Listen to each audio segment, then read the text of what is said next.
मोहनी रे दीवानी गोला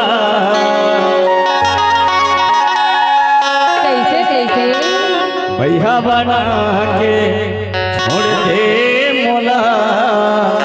अच्छा हाँ माया दे के मारे बात वो केतु बहुत नखरा करता तेरे बंधु।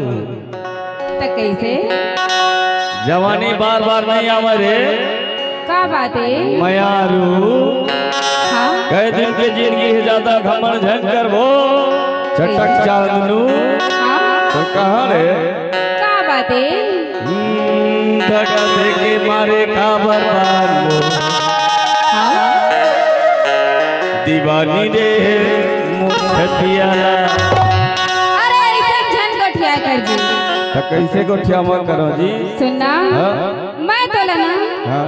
बहुत बहुत बहुत माया करता हूँ। माया करता जो करे हर बाद कहवाए के बाद बता कहाँ वो का बात है इन कहा के ते कहाँ रुकी रे बता दिल मोहनी रे दीवानी बोला भैया बना देते हैं मोला।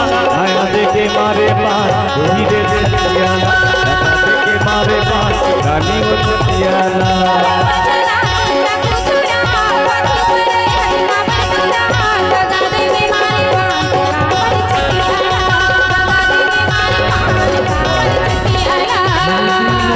दीवानी गोला खवाना देते हैं मोला।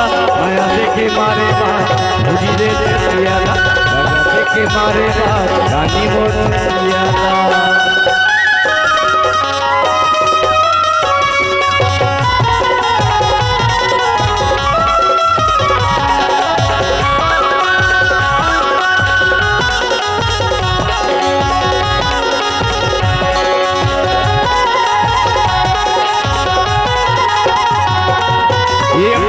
हीरा लगा बताओ हीरा हमर रोटे वो हीरा खवा के ते धगा मार हमर रोटे वो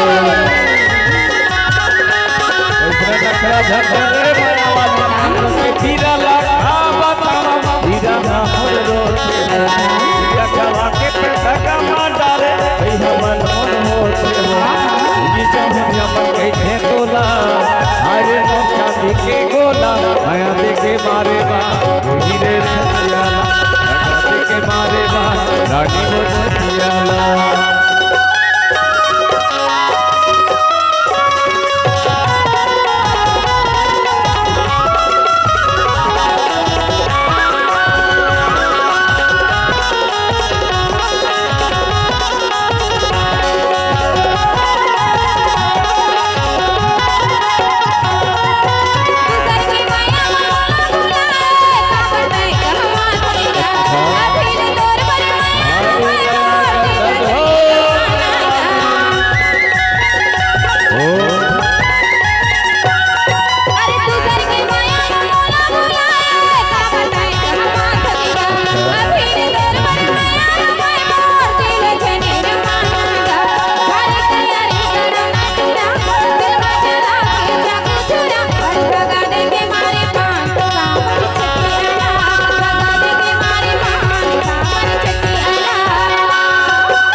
नजर इसे कहो हद नहीं बने भाई के मोला डरमा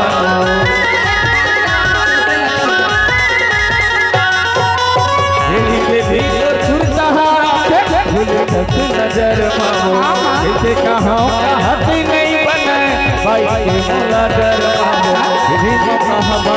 तोला अंतर तारे जो ही बोला माया देखे मारे बाप वही रे दियाला लगा देखे मारे बाप रानी वो दियाला।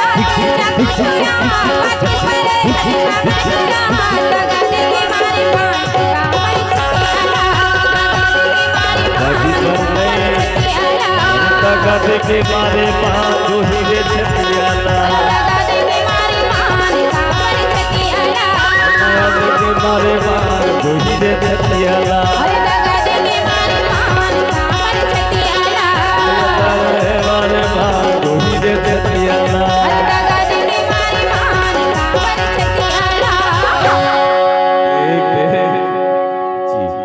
बोली भाई मोर वाले टेबल